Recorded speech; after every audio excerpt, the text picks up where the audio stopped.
E o ministro Alexandre de Moraes, do Supremo Tribunal Federal, autorizou a transferência de 2 militares investigados por participação na suposta tentativa de golpe de Estado em 2022.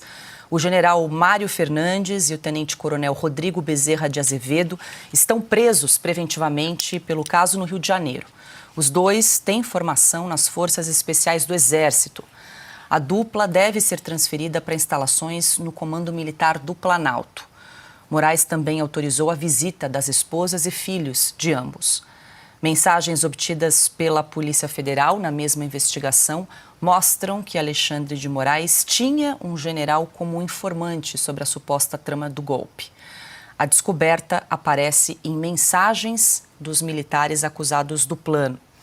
Eles apontam Valério Strum Trindade, ex-comandante militar do Sul, como leva e trás do, abre aspas, entre aspas, ovo, apelido dado ao ministro Alexandre de Moraes Piotto. Mais um desdobramento aí daquele relatório da Polícia Federal, agora em mãos da PGR, que vai decidir se denuncia ou não os 37 indiciados. Agora a gente traz então essa informação, primeiro da transferência dos 2 militares investigados nesse inquérito, que foram presos preventivamente, o que dá também para se discutir a motivação e a justificação para prender preventivamente esses militares. Olha, eu começo por esse ponto que acho que é o mais relevante. Qual é a razão de uma prisão preventiva num caso como esse, que já passou lá atrás, que eles não têm mais poder, eles não estão na ativa, sobretudo esse general que é da reserva, e que não teria condições de comandar absolutamente nada agora. Ou seja, ele não tem nenhuma possibilidade de causar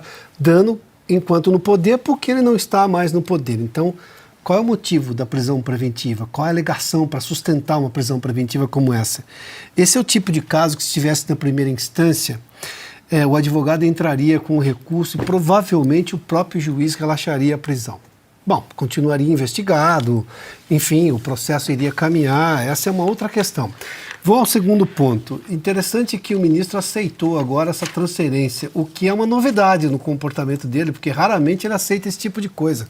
A gente viu pedidos da Procuradoria-Geral da República para que um paciente preso do 8 de janeiro, no caso eu estou falando especialmente do Clérice da Cunha, com laudos médicos e entendimento da PGR que deveria responder em casa, ou seja, ter tratamento médico fora da prisão e tudo mais, o ministro nem respondeu. Agora, com os militares, ele já tem um outro comportamento.